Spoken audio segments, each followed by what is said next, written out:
परमात्मा का नाम आपको दिया जाता है, आपको नियम बताए जाते हैं। यदि आपने भगवान पाना है और परमात्मा से लाभ लेना है तो इन नियमों का आजीवन पालन करना होगा। अगर आप नहीं कर सकते और आपने ये ब्राह्मणी करवानी है तो आपकी मौज। ये नियम ऐसे नहीं जो आप नहीं कर सकते। मानता हूँ ये कुछ डिफिकल्ट इस कारण से हो गए कि अन्य समाज इन नियमों के विरुद्ध ही चल रहा है, और एक घर में एक या दो सदस्य उपदेश लेता है, उसको कुछ दिन दिक्कत अवश्य आएगी, क्योंकि वो विरोध बहुत करते हैं। करने दो, परमात्मा तभी निकट रहेगा आप भगवान की मर्यादा पर खरे उतरोगे। नियम टूट जाने से बहुत दुख होगा। जैसे सीता जी को श्री रामचंद्र जी और लक्ष्मण जी ने बता दिया था कि हम, जैसे वो जंगल में थी, एक कुटिया बना रखी थी, और वहाँ एक रावण का मामा मारीची एक मृग का रूप धारण करके वहाँ बोई गई जो बाड़ी बगीची थी सीता जी की, उसको तोड़ रहा था, सोने का मृग बन गया। तो सीता जी ने उस मृग की इच्छा व्यक्त की थी, मुझे जीवित या मृत ला कर दो, हठ कर लिया।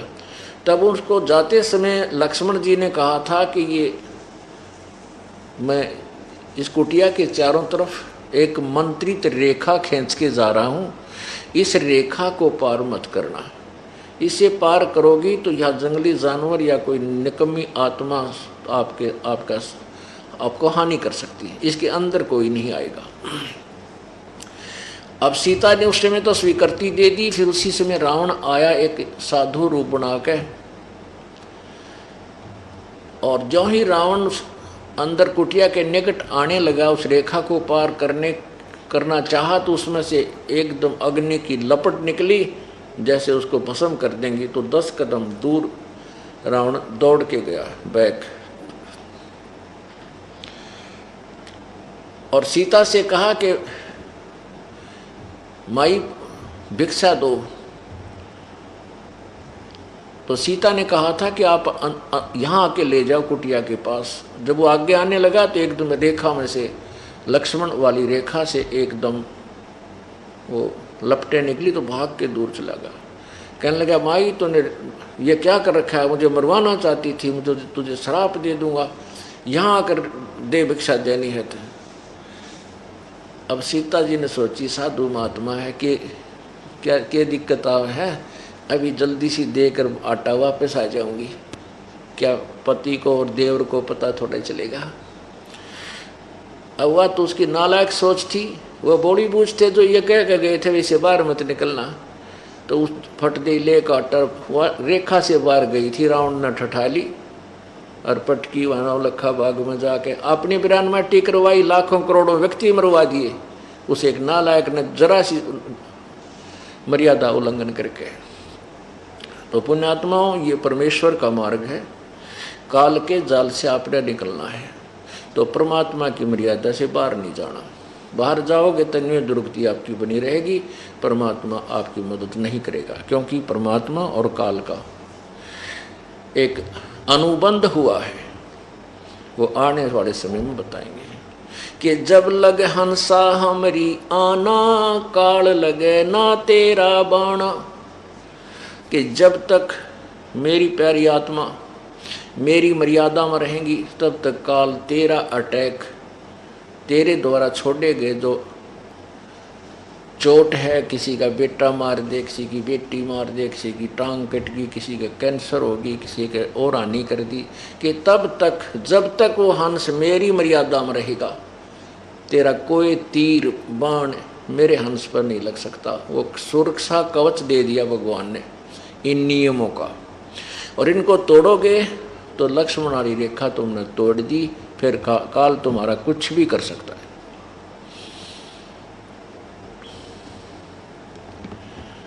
तो क्या बताते हैं, तो गुरुदेव को आपने सपोज लोग गुरुदेव भगवान है। अब जब आप यहाँ से जाओगे तो वहाँ परमात्मा जो है वो तेजो में शरीर युक्त है, करोड़ों सूर्य करोड़ चंद्रमा उनकी रोशनी जितना उनके एक रोमकूप का प्रकाश है। तो वो उसको नहीं पहचान सकोगे आप। वहाँ वो परमेश्वर अन्य रूप में इस दास के रूप में आपके समक्ष होगा। अब जैसा आपका व्यवहार बर्ताव अंदर में दोष या पवित्रता होगी तो यहाँ परमात्मा का एक रेस्ट वो है, राजदूत भवन है, वहाँ रखेगा त्रिकुटी पर। उस त्रिकुटी पर जाकर के जब यहाँ से आप त्रिकुटी तक तो पहुँच जाओगे, वहाँ से फैसला होगा। वहाँ आपके मन में जैसा भी दोष होगा या आपके अंदर समर्पण भाव होगा, निष्कपटता होगी, उनको वहाँ सेलेक्ट कर लिया जाएगा। वहाँ तो आपके चेहरे पर अपने आप लिख दिया जाएगा। वहाँ किसी पूछने की आवश्यकता कोई ना, मैं के गंदापन कर रहा था, कितनी मेरी गंदी सोच थी, मेरा किस प्रकार अच्छा भाव, तो वो अपने आप आपके मस्तिष्क पर कंप्यूटर की तरह आ जाएगी, जैसे डिस्प्ले पर आ जाती है। तो उसी समय आपको रिजेक्ट कर दिया जाएगा और कई हजार लाखों वर्षों तक आपको फिर परमात्मा नहीं सेलेक्ट करेगा, यानी वापस नहीं संभालेगा। ये कोई बालकों का खेल नहीं, और कोई मैं रोजी रोटी खातिर इस ढमढमे करने नहीं लगा। परमात्मा की दया हुई, इस ज्ञान से परिचित हुआ। इस परमात्मा का यहाँ असंख्यों जन्मों से हम भटक रहे हैं, भुगत रहे हैं। ऐसे दीर्घ रोग को कटवाने के लिए हमने परहेज जरूर रखने पड़ेंगे। यदि हम परहेज नहीं रखेंगे तो औषधि काम नहीं करेगी। तो इसलिए परहेज रखना अति आवश्यक है, नियमों का पालन करना अति आवश्यक है। बीड़ी शराब मांस तम्बाकू कभी छूना, ना पीना, ना पिलाना, ना किसी का सहयोग देना। चोरी ठगी जारी रिश्वतखोरी 2 नंबर का काम भूल के नहीं करना। परमात्मा देगा उस तो पूरा पटेगा, उससे आपके घर में सुख होगा, आपके शरीर में सुख होगा।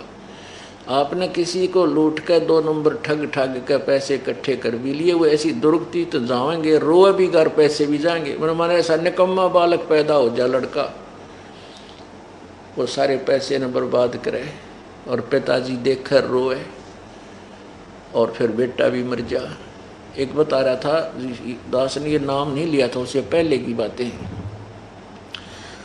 वो कह रहा था, रो रहा था कि मैं रिटायर होया मिलिट्री से, और मिलिट्री में उसका एक ऐसे स्थान पर पोस्टिंग रही तकरीबन कि जहाँ सेल और परचेज पूरी प्लाटून की होया करती थी। तो उसने खूब इधर उधर की जुगाड़ जोड़ के काफ़ी पैसे लाया। तो उसने, उसका लड़का एक का बेटा था, उस बेटे ने आते ही कहा, कहने लगा पिताजी मैं तो जीप लूँगा। अब इकलौता बेटा जिद कर ली, जवान हो रहा था, कॉलेज में जावा था, जीप ले ली, फिर एक पिस्टल ले लिया हैं। फिर उसने अपने साथियों के साथ शराब पीने लग गया, कि तो बकवास करावा, कि तो झगड़ा कर ले, उसके मुकदमे शुरू हो गए और आखिर में एक्सीडेंट में मृत्यु को प्राप्त हो गया। जिस बेटे के लिए उसने अपना धर्म कर्म बिगाड़ा और रोया, पैसे वो फूका, बेटा पैसे फूका, रो घर बैठ कर कोण में बैठ कर रोए, मेरा नाश करेगा। अब वो पैसा रहा नहीं और बेटा रहा नहीं, जिसकी खातिर इतने पाप इकट्ठे किए, और वो पाप न्यों के न्यों रह गए। तो पुण्यात्मा, परमात्मा 2 रोटी समय पर देवे, घर में शांति, शरीर में सुख, इससे अधिक नहीं मांगना चाहिए। जिसके पास मान ले अरब और खरब पैसे हैं, 1-2 फैक्ट्री भी है, कल न मृत्यु हो जा, कुत्ता बनकर उस फैक्ट्री की गली में उसका कमर ला कर बैठेगा, अंदर कोई प्रवेश ना करने दे उसको। तो हमने सतलोक जा कर के अपना ये स्थायी स्थान प्राप्त करना है। उसके लिए परमात्मा कहते हैं, जय इब के सतगुरु मिले, सब दुख आँखों रो, चरणों ऊपर शीस धरूं, कहूँ जो कहनी हो। अब क्या बताते हैं कि गुरु जी तुम ना भूलियो, चाहे लाख लोग मिल जाए, कि परमात्मा है गुरुदेव, प्रभु रूप परमात्मा गुरुदेव, आप हमें ना भूलना। आपको हमारे जैसे श्रद्धालु तो एक से एक अच्छे मिल जाएंगे, लेकिन हमें आप जैसे गुरुदेव नहीं मिल सकते। यानी आपके हृदय में इतनी तड़प हो कि हे भगवान मुश्किल से राह पाया, हे परमात्मा कैसे दया हुई, ऐसा मार्ग, ऐसे गुरु जी के जो ना वचन सुनने को मिले, कहीं फिर गलती ना बन जाए और हम काल के जाल में ना फंस जाएं। हमें मतलब इस तरह की प्रार्थना आपके हृदय में रह रहकर अंदर से उमंग सी उठे, हिलोर उठें आपकी। उसके लिए कहते हैं कि गुरु जी तुम ना भूलियो, चाहे लाख लोग मिल जा, चाहे आपके लाखों से सो जा, हमें भूलना नहीं। हमारे जैसे सच तो आपके पास बहुत हो जाएंगे, लाखों और करोड़ों भी हो सकते हैं, लेकिन हमने तो आपके अतिरिक्त दूसरा कोई दिखाई नहीं देता। अब कहते हैं तुमरे विसारे के बने वे, तुमरे विसारे क्या बने, मैं किसकी शरण में जाऊं, कोई ठिकाना नहीं दिखता, कोई दूसरा संत नहीं पृथ्वी पे। और ब्रह्मा विष्णु शिव और ये नारद जैसे इनके हृदय में भी हमारे प्रति जगह नहीं रही, क्योंकि हम सारा दिन इनकी पोल पाड़ा ब्रह्मा विष्णु महेश की यथार्थ बात बतावा कि ये भगवान नहीं है, ये पूजा के योग नहीं है, ये नासवान है। और अभी तक अब जैसे कोई किसी के विषय में बता रहा था, एक किसी गांव का व्यक्ति शहर में रहा करता, उसने बता रखा हमारा जो ना 100 किले ज़मीन है, 3 ट्रैक्टर चाल है, और उनका 1 बीघा ज़मीन और घर का जो है ना ट्रैक्टर तो छोड़ बैल भी कोई नहीं। तो उसके गांव का चला गया, वहाँ पर पड़ोस में किराए पर रहने लगा। उसने उसकी सच्चाई बता दी कि ना तो इसका किला 1 एकड़ ज़मीन है और बैल भी नहीं, उसको भी ठेका पे दिया कि नहीं, इसका ना खख भी।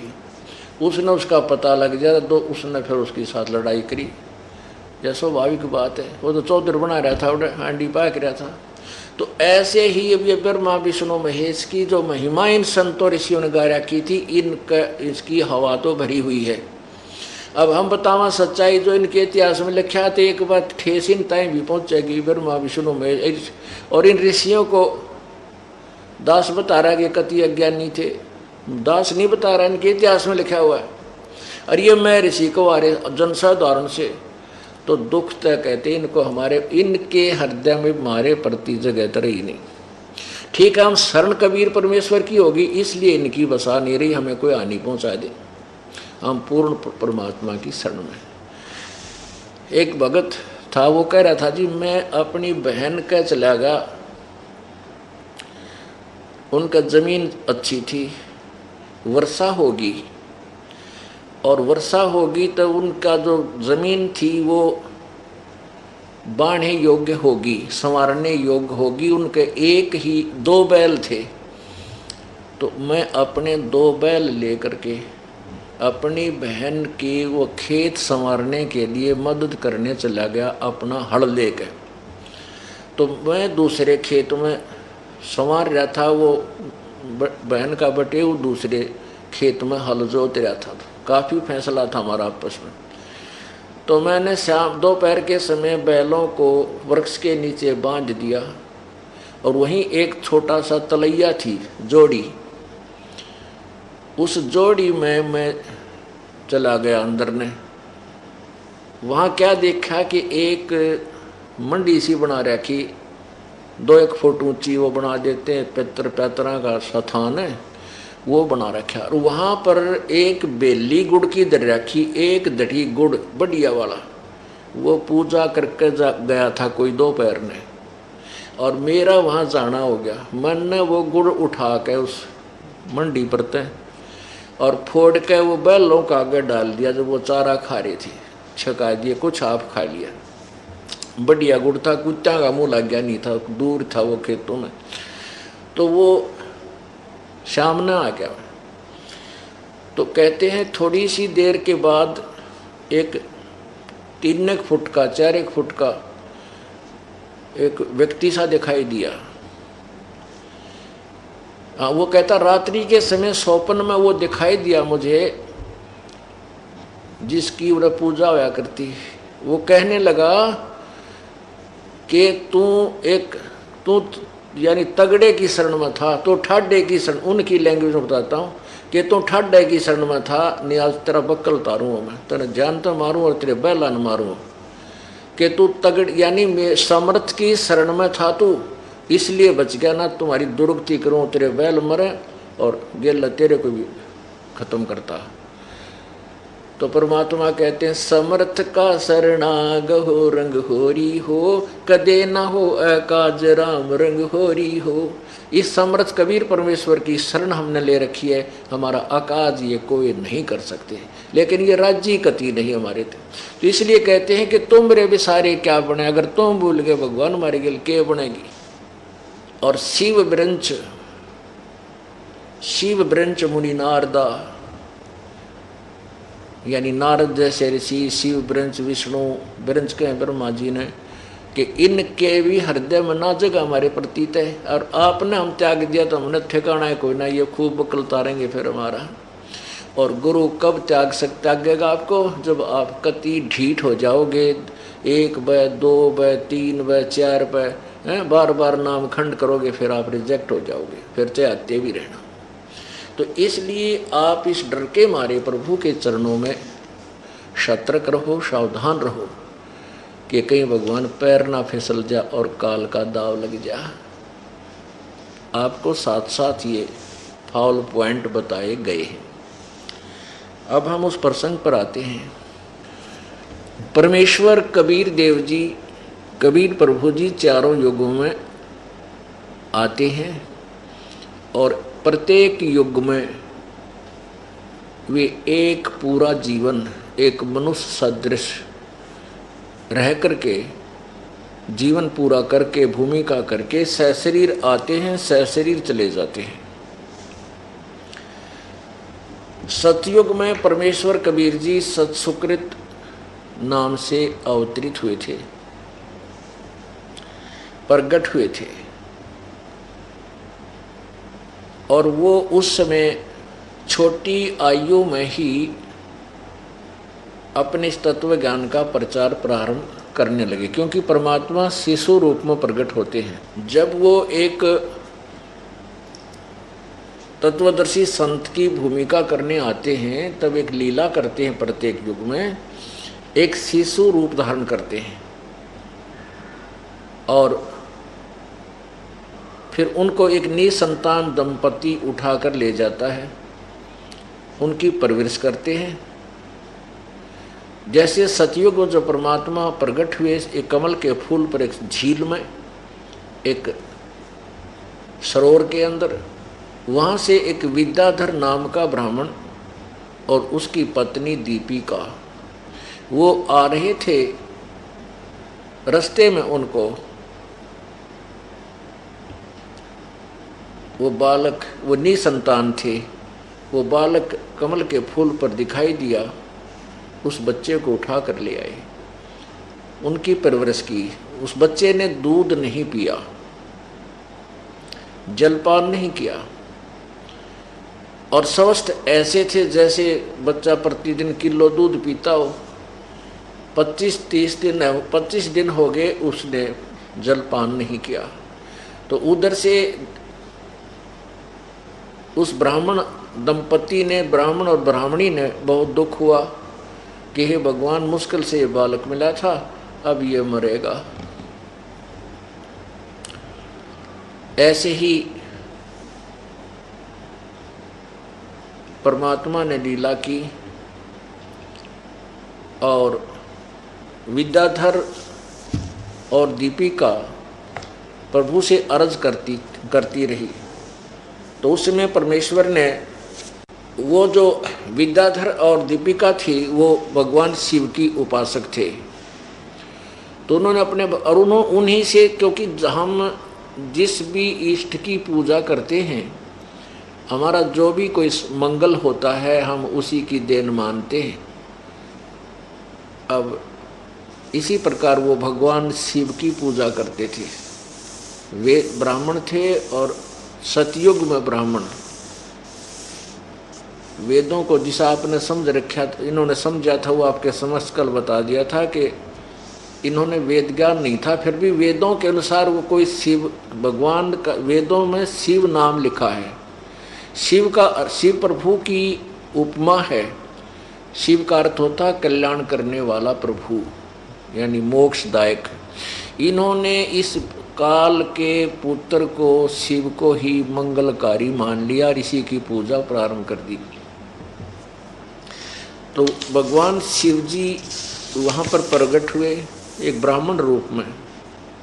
तो उस शिव रूप ब्राह्मण से ऐसे चर्चा की, क्योंकि परमात्मा कोई भी कार्य करता उसको निमित्त बनाकर ही चलते हैं, ताकि ये भक्त, यदि परमात्मा आते ही निरे चमत्कार दिखा दे, अनहोनी करने लग जाए, तो उसको जादूगर का नाम दे करके उससे दूर भागने लग जाए। काल का बड़ा भयंकर जाल है कि तो जादू तरह जानता है, तो यूँ करता है, ये तो और कुछ भी कर देगा, तुम्हारे बच्चों को बहका लेगा।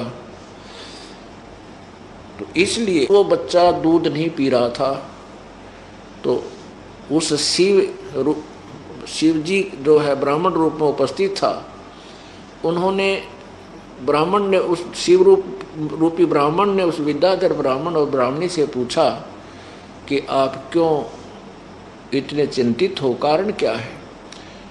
तो उन्होंने कारण बताया कि ये बच्चा हमारे भगवान शिव की कृपा से हमें मिला है, और आज ये 20-25 दिन से कुछ खा पी नहीं रहा है, और ये मर जाएगा। इसमें ममता हमारी अधिक होगी, हम भी शायद जीवित ना रह सकें। तो परमेश्वर कबीर जी ने, उस ब्राह्मण रूपधारी शिव ने कहा कि वो बच्चा दिखाओ। ज्यों ही उन्होंने उस बच्चे को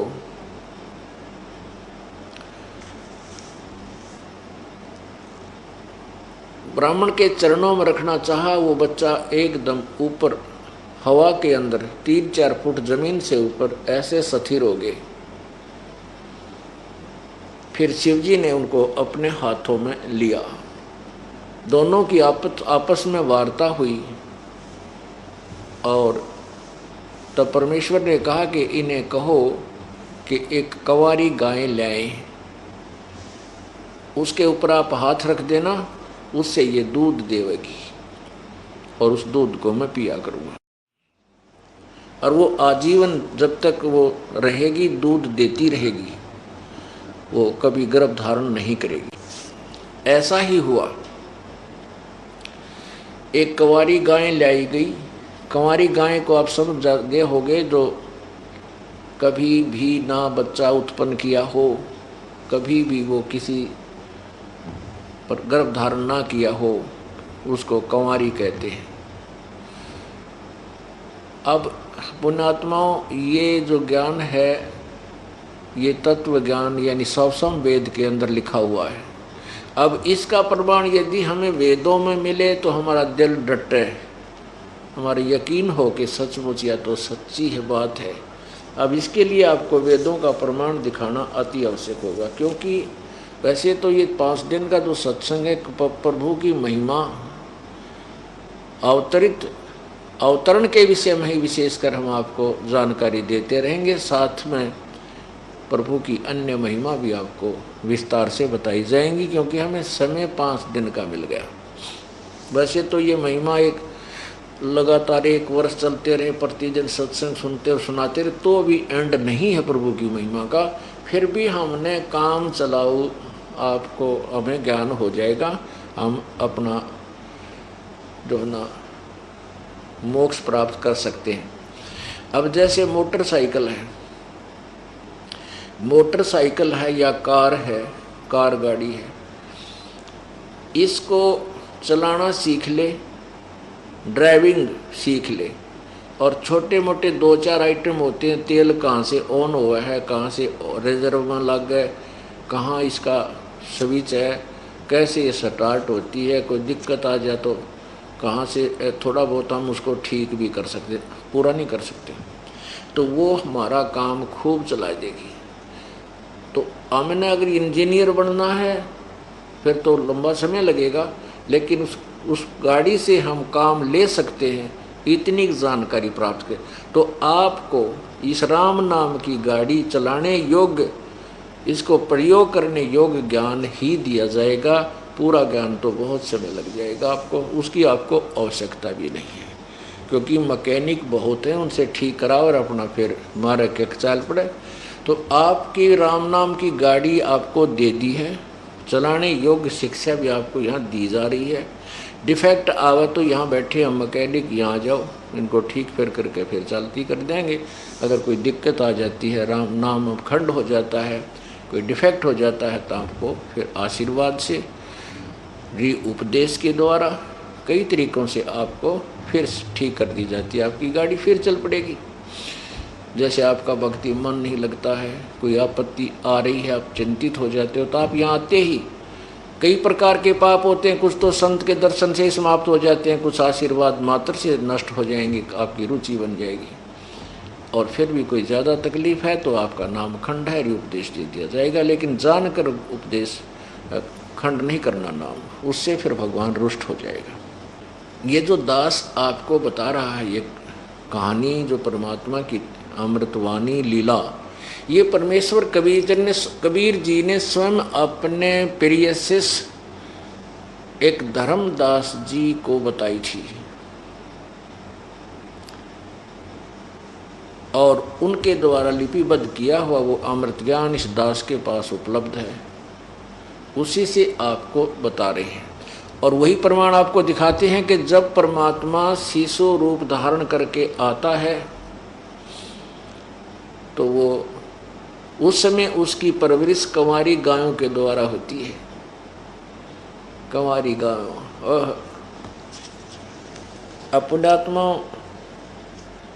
अब आपके समक्ष पवित्र ऋग्वेद मंडल नंबर 9 सूक्त नंबर 1 मंत्र नंबर 9 को दिखाते हैं, जिसमें स्पष्ट किया हुआ है कि जब वो अमर पुरुष जब शिशु रूप धारण करता है, उसकी परवरिश की लीला कंवारी गायों के द्वारा होती, कंवारी गायें करती है। अब देखिएगा, ये ऋग्वेद मंडल नंबर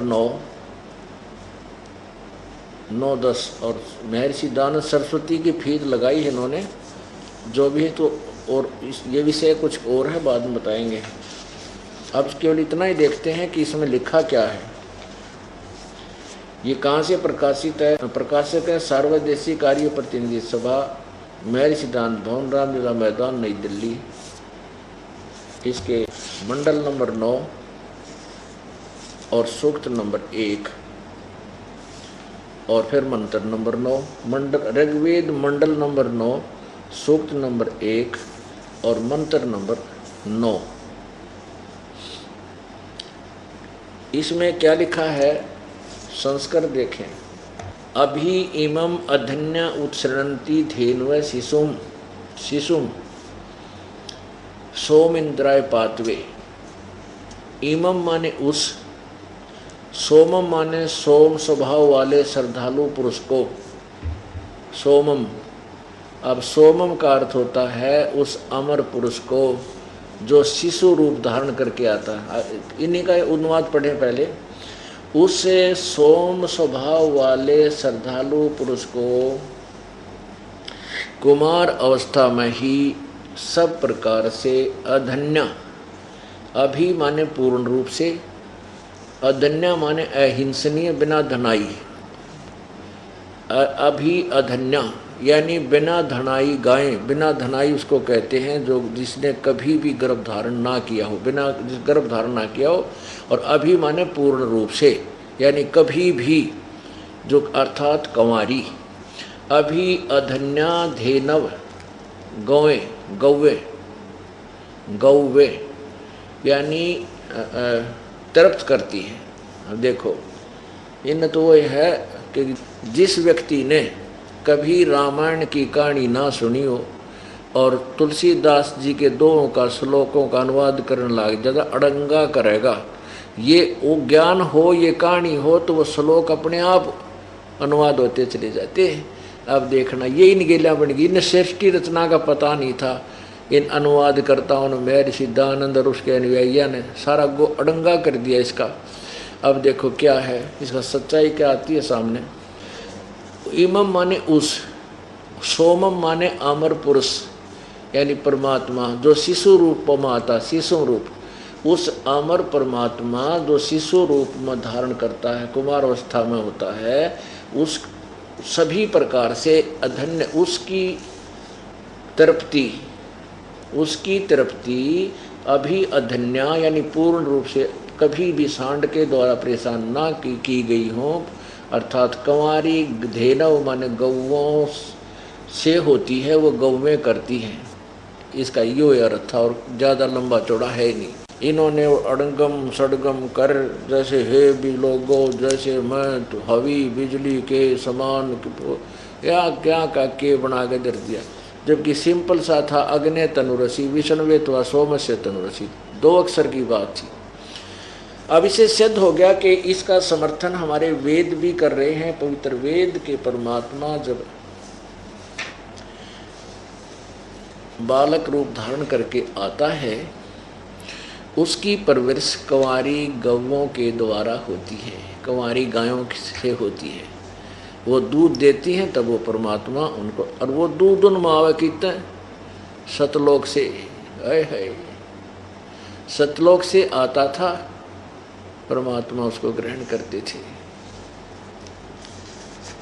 अब ये आध्यात्मिक मार्ग है। इन अज्ञानी ऋषियों और नाड़ी गुरुओं ने परमात्मा से होने वाले गुण तीन तो मिले को ना श्रद्धालुओं को, फिर इन्होंने परिभाषा बदलनी शुरू कर दी कि भगवान पाप नहीं काट सकता।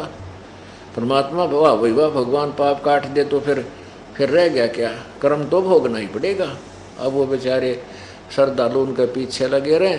और वो क्या कहते थे, जैसे दुखी आदमी जाते हैं, दुखी व्यक्ति जाता है परमात्मा की तलाश में, गुरुजी के पास जाता, गुरुजी जाते ही यूँ कहता है भी क्या कष्ट है, ये दुख है, ये कर दिए, ऐसा कर दिए, 105 रुपये धर दे, फलाना बोल दे, ये मंत्र जाप करता रहना।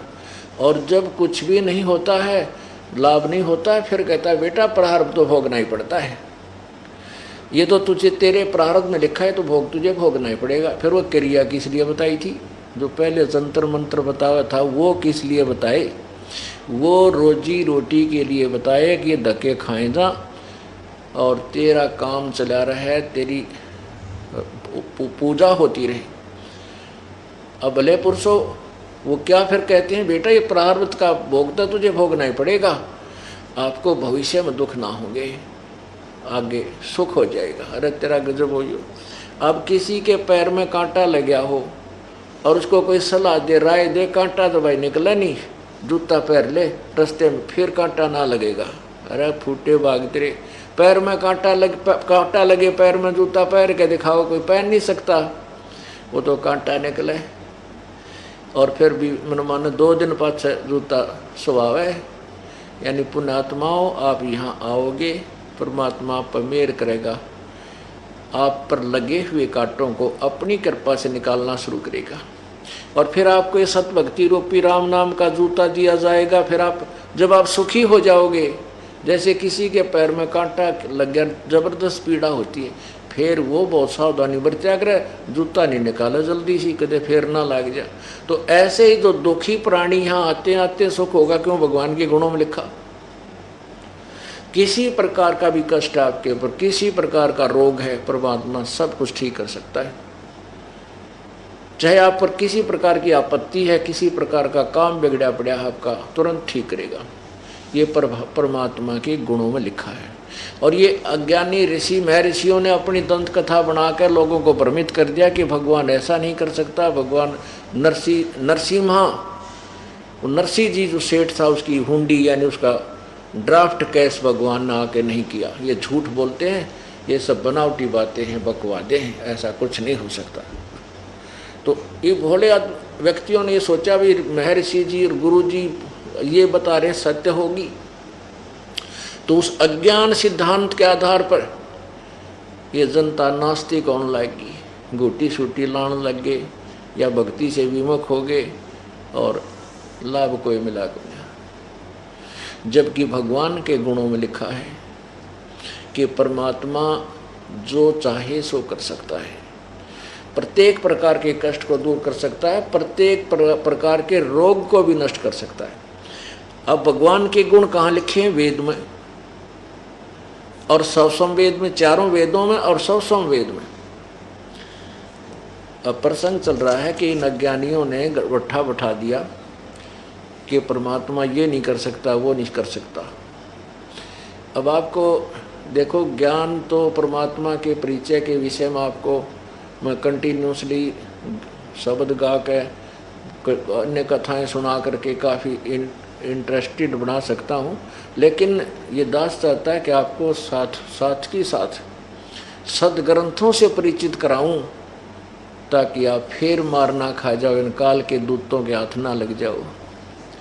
इसके लिए देखिएगा यही ऋग्वेद, वैसे ऋग्वेद इसमें दिखाएं पहले, जो आपको पहले वाला दिखाया था।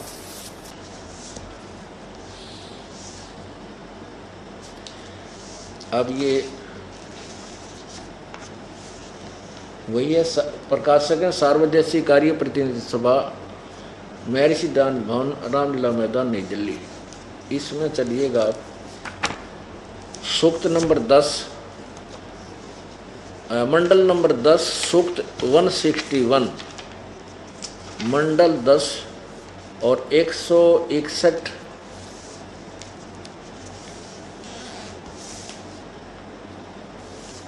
सूक्त का मंत्र नंबर 2, ये देखिएगा। ऋग्वेद मंडल नंबर 10, सूक्त 161, और यहाँ लिखा है इसका अनुवाद, यदि रोगी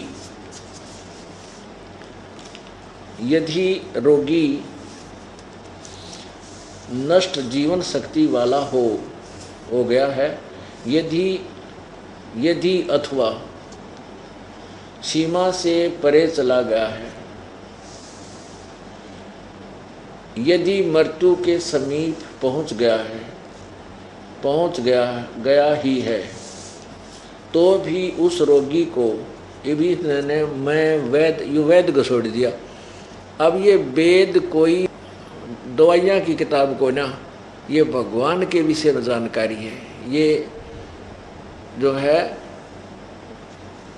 आयुर्वेद की नहीं है, ये आयुर्वेद नहीं है, ये ऋग्वेद है, भगवान के विषय में जानकारी। आयुर्वेद में जड़ी बूटियाँ की लिखी है, लेकिन इसमें तो भगवान की ही महिमा गाई गई है। भगवान ऐसा कर सकता है, भगवान ऐसा कर सकता है। इन्होंने ऊट पटांग करके महर्षि दानंद वाली सोच के भगवान रोग राग नहीं काट सकता। दानंद ने यह थ्योरी ठोक रखी इनके अंदर, भगवान कुछ नहीं कर सकता। जब भगवान ऐसा अपंग है तो कि गाड़ डांगे उस भगवान नाम, कौन तलाश करेगा उसकी, जब कुछ करे नहीं सकता। तो इन्होंने इसलिए यहाँ लिख दिया, मैं वैद। पढ़ने वाले ने सोचना कि वैद के बारे में लिख रखा, वैद तो रोग काटे दे भाई, ठीक है, हाँ ऐसे ही है। अब और दिखाऊंगा, प्रमाण दूंगा आपको, और भी महापुरुषों ने जो महर्षि दानंद के ही अनुयायी है, उन्होंने ठीक अनुवाद किया है। ये एकादा जो घना, जिसके घने वेद व्यक्ति थे ना, उन्होंने किसी ने टोक टाक दिया होगा, भाई लिख रखा भगवान वेद का, भगवान रोग काटे, तो उन्होंने फिर चेंज कर दी इसमें। पहले शुरुआत में ठीक किया होगा, छापा होगा। अब देखो, उस रोगी को मैं वैद कष्टप्रद, ये वैद नहीं है, उसको मैं यानी भगवान कष्टप्रद रोग के पंजे से छुड़ा लाता हूँ, और 100 शरद ऋतुओं तक, यानी 100 वर्ष, 100 शरद ऋतु माने 100 वर्ष तक जीने के लिए इसको बलयुक्त करता हूँ। ये तड़ंगा कर रखा इनने, और इन्हीं के द्वारा, इन्होंने बाद में चेंज किया, वैद, सिर्फ वैद शब्द गलत लिखा है। अब देखो, इन्हीं के द्वारा महर्षि दानंद जी के अन्य अनुवादकर्ताओं ने कैसे किया है। देखो, ये एक बड़ा साइज में लिपिबद्ध किया है, यानी छपाया से बुक का साइज बड़ा बना रखा है, बाकी अनुवाद उसी का है। ये कहाँ से छपा है और देखिएगा।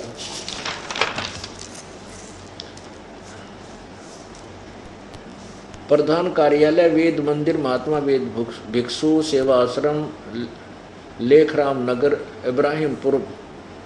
इब्राहिमपुर, मुखमेलपुर, दिल्ली। दयानंद संस्थान, नई दिल्ली का प्रकाशन।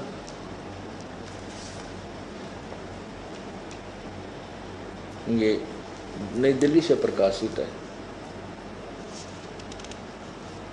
ये देखिए, नीचे इसकी भूमिका में लिखा है, महात्मा वेद भुक्षु भारतेंद्र नाथ, दान संस्थान करोल बाग नई दिल्ली से। प्रकाशक है पंडिता राकेश रानी। अब इसके उसी मंडल को देखते हैं, सूक्त नंबर 10, मंडल नंबर 161। ये देखिएगा, ऋग्वेद मंडल नंबर 10 सूक्त 161 और ये मंत्र नंबर 2, ये 2।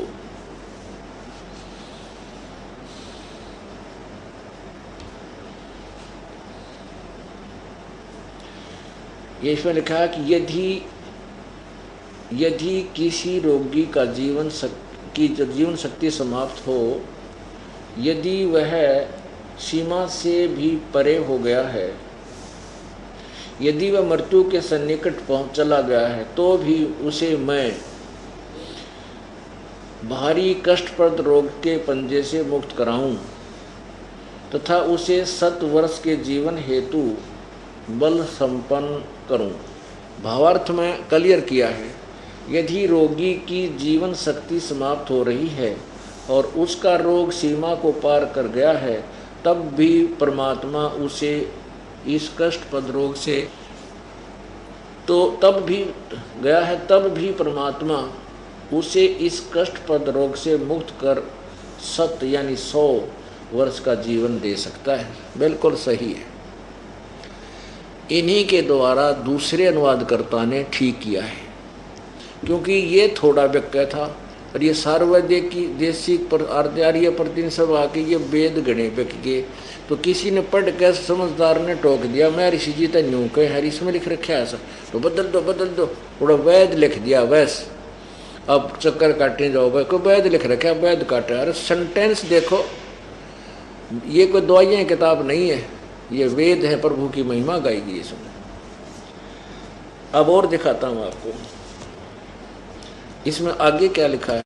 इसमें आगे लिखा है 5वें मंत्र में, इसी ऋग्वेद मंडल नंबर 10 के सूक्त 161 के 5वें मंत्र में परमात्मा कहता है कि हे पुनर्जन्म प्राप्त प्राणी, के परमात्मा की शरण में आने से यदि तेरा जीवन नष्ट, तेरा आगे शेष जीवन ही ना रहा हो और तेरी मृत्यु भी हो जाए, तो भी मैं तुझे पुनर्जीवन दे दूं।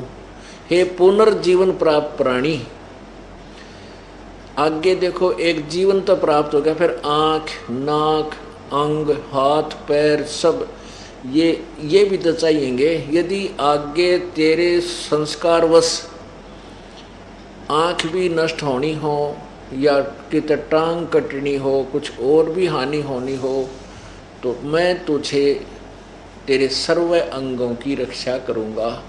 हे पुनर्प्राप्त प्राणी, तो मेरी शरण में समर्पण हो और जैसे भी मेरा संत तुझे विधिवत साधना बताए, सत साधना कर, और फिर मैं तुझे मिलूं, प्राप्त भी होऊंगा और तेरे सभी अंगों की मैं रक्षा आजीवन करूंगा। आँख भी जानी हो तो भी तेरी आँख ठीक कर दूंगा। ये देखना, ऋग्वेद मंडल नंबर 9,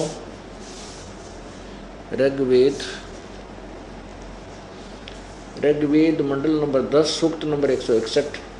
ये आपने दूसरा मंत्र पढ़ा, अब 5वां देखो। इसका अनुवाद यहाँ किया है, हे रोगी, मैं तुझे रोग से मुक्त करूं और तुझे मैं पाऊं, यानी प्राप्त भी होऊं, मिलूंगा तेरे को मैं। तू पुनः आ, यानी समर्पण समर्पण कर। हे नव जीवन के धारक अर्थात पुनर्जीवन प्राप्त प्राणी, नवजीवन तुझे मिला है। हे सकल अंग युक्त, तेरी चक्षु आदि इंद्रियों और सारी आयु तुझे दूं। इसका अर्थ तो सिंपल सा ये बनता है, जैसे दास ने आपको अभी बता दिया कि हे पुनर्जीवन प्राप्त प्राणी, तो मेरी शरण में समर्पण हो। पुण्यात्माओं, जैसे कोई ऐसे बहुत से यहाँ पर कई हजारों की संख्या में ऐसे भक्त बहन भाई हैं कि जिनके कति अंतिम सांस गिने थे, कैंसर और बरानी के हो रही थी, अब वो कति स्वस्थ हो गए। अब उनके लिए कह रहा है कि तू समर्पण कर मेरे अमीब। समर्पण का अर्थ है कि जीवित मर, अधिक से अधिक प्रभु की भक्ति कर, सत्संग में आया कर। यदि आप उस दिन मृत्यु को प्राप्त हो जाते तो ये तुम्हारे काम को कौन करता? परमात्मा आज तुम्हारे साथ हैं। मोक्ष प्राप्ति के लिए आपने अधिक से अधिक सत्संग अटेंड करना चाहिए। इसका यही उद्देश्य है कि हे पुनर्जीवन प्राप्त प्राणी, तो मेरे शरण में आ, यानी समर्पण भाव से लग, और फिर तो मैं तुझे आगे तेरे और भी जो कुछ दुखाने हैं उनको भी दूर करूँगा। आगे देखो, अब बहन बेटियां भाई बच्चे दुखी हैं, विशेषकर बहनें ज़्यादा दुखी होती हैं। किसी का पति शराब पीता है, किसी का या कोई और किसी कारण से दुखी करते हैं, तो परमात्मा कहता है मैं उन्हें भी सीधे कर दूंगा यदि आप मेरी समर्पण रहोगे, तुम्हारे सब बाधाओं को दूर करूंगा। अब देखो उसी का वेद समर्थन कर रहा है। अब यही ऋग्वेद मंडल नंबर 10 सूक्त 162 में देखो, ये 63 आगे शुरू होता है, ये 62 है। यही 162 में क्या कहा है, इस 5 में 161 के 5 में ना 62 के 5 में, हे नारी, जो तेरे पास तेरे भ्राता के रूप में अथवा पति से व प्रेमी बनकर प्राप्त होता है और जो तेरी प्रजा का नाश चाहता है, हम उसे यहाँ से भगाएं। अब इसका वास्तविक अर्थ तो कुछ और बनता है, फिर भी ये कुछ इसमें लवासी ला रखी है बात इसने। इसका कहने का भाव ये है कि यदि जैसे कबीर, ये धर्मदास जी थे जो कबीर परमेश्वर के परम शिष्य थे, जब ये मालिक आए हुए थे, तो उनके एक काल ने अपना दूत बेटे रूप में भेज रखा था, नारायण दास।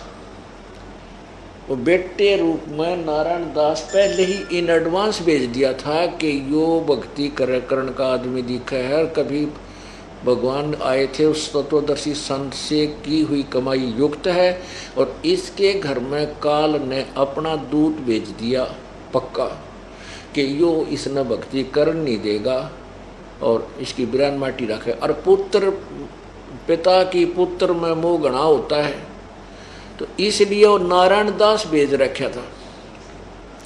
तो कबीर परमेश्वर जब धर्मदास को समझा रहे थे, धर्मदास जी परिचित हो गए, सतलोक में भगवान को देख भी लिया, तो समर्पण हो गए, प्रभु आप पूर्ण परमात्मा हैं।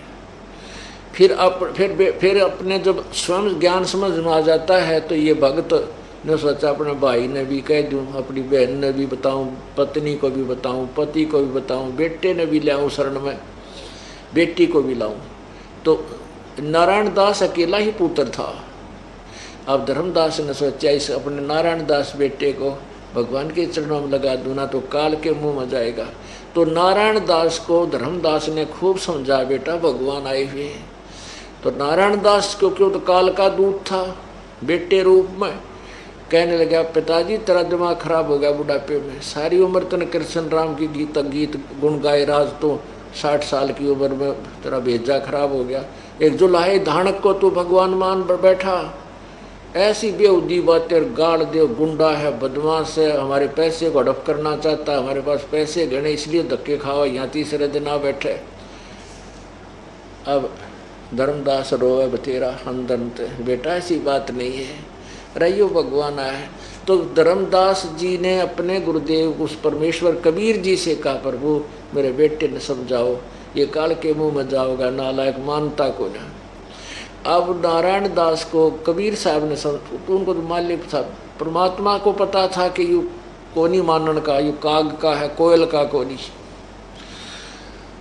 तो उसने परमात्मा ने भी औपचारिकता से जैसे समझाते हैं भाई धर्मदास के नो मन मना हो, कबीर परमेश्वर ने मेरे बेटे को ना समझाया, मान जाता है। बहुत समझाया, कई बार आए, कई बार समझा, और वो मानने नहीं के पड़ा रहे, तू पता है जैसा तू ज्ञान जानता है, मत बात करे मेरा पिताजी को तूने बहका लिया, तो पैसे ठगना चाहता है। अब धर्मदास रोए कि गुरु परमात्मा आप दया करो, ये तो गया काल के मुंह में।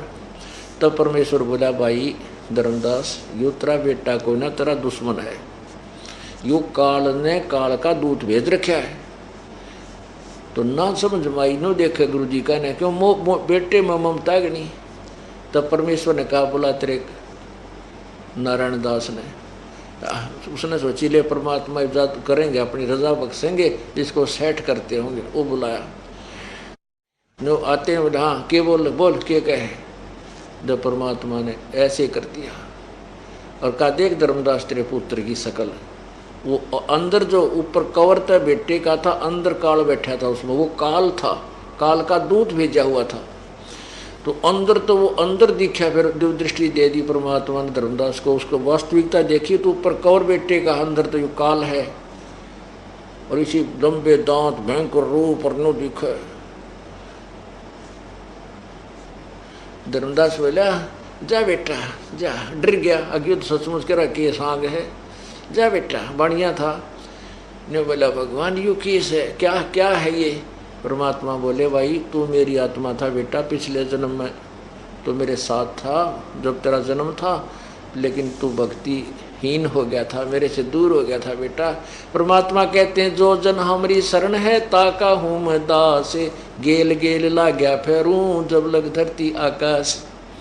अब तेरे को छुटवाने के लिए आया था, काल ने पता लग गया कि जागा इसकी भक्ति पिछली बहुत है, तो बेटा इसलिए यू काल ने अपना दूध भेज रखा तेरे घर में। तब ने बोला, जी मेरा पीछा छुटाओ, बीमारी थे। फिर चिंतित रहने लग गया कि मेरा बेटा तो काल का कुल हो गया। फिर यू कहने लगा, भगवान मेरा तो यू काल का कुल हो गया है, मेरे कुल में मतलब मेरे काल के दूध पैदा होंगे। हमारे यहाँ कुल की बीमारी और लाग रही है कि मेरी संतान हो और मेरा अगट वंश चले। वो वंश बता के सिर पर धर कर नाचेगा, उस वंश ने मेरी मृत्यु होगी। और मेरी मान लीजिए आज एक गांव में एक बहुत बड़ा एक हिस्सा होता है, जिसने पाना बोल रहे हैं, ठोड़ा मोहल्ला, तो एक व्यक्ति की संतान है, सटारट एक से हुई थी। अब वो 500 तो घर हो गए और उसमें मेरे ख्याल में 2500 व्यक्ति हैं। और वो जो सबसे पहले वाला व्यक्ति है जिस तो स्टार्ट होया था कुल, वो मन गधा बन रहा होगी था कर्म अनुसार। अब वो कुल उसने के सिर पर धरेगा, कैसे सहायता मिली इसकी।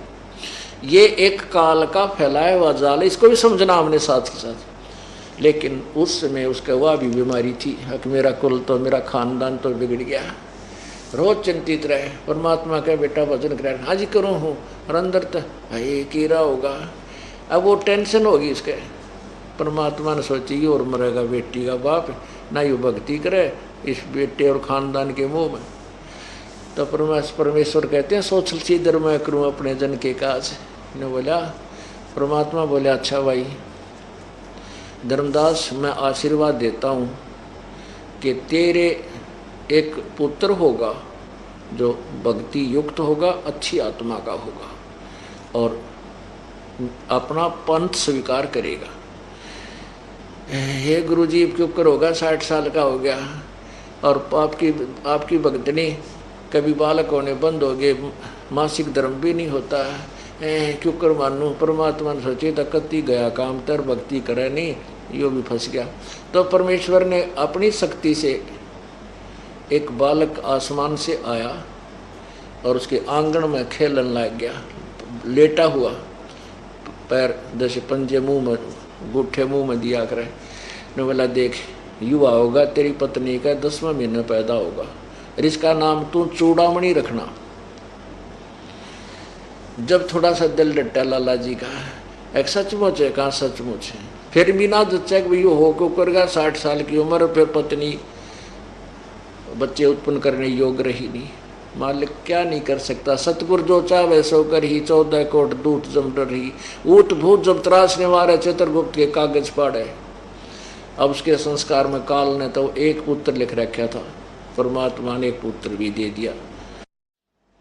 10वें महीने लड़का पैदा हुआ, सुंदर लड़का, अच्छा शील स्वभाव का, और उससे धर्मदास का फिर कुल चला और आशीर्वाद दे दिया कि चिंता ना करे, तेरे 42 वंश तक 42 पीढ़ी तेरा वंश चलेगा, फिर नहीं रहेगा 42। तो इस प्रकार तो यहाँ वही कहा है कि तेरे आगे चल के भी इसमें काफी निर्णय दिया हुआ है कि यदि तेरा को भाई पति पुत्र, अब जैसे एक प्रेमी बनकर, ये शत्रु भी होते हैं, बहुत से शत्रु होकर के कोई पिछले जन्म का लेन देन करते हैं। जैसे हमने बहुत से प्रमाण देखे हैं कि लड़कियां बेटी बहनें किसी व्यक्ति के साथ मोहब्बत कर लेती हैं, बाद में फिर वो छोड़ छाड़ जाते हैं, वह ब्रेन मैटी हो जाती है, रोती फिरती है, वो किसी और ने कमा कहीं, क्योंकि दुष्ट आत्मा तो फिर दुष्ट कर्म ही करता रहता है। तो ऐसे कहता है कि तेरा प्रेमी बनकर भी तुझे ऐसा होता है, उसको भी मैं जब तू नाम में जुट जाओगे तो आपके बैड संस्कारों को मैं ठीक करता चलूँगा, सेट कर दूँगा। यानी कहाँ तक वेदों में कितना निर्मल ज्ञान दे रखा है, कहाँ तक परमात्मा सहयोग देता है। अरे नकली संतों ने इन्हीं की आड़ में और सारा ही अज्ञान ठोक दिया।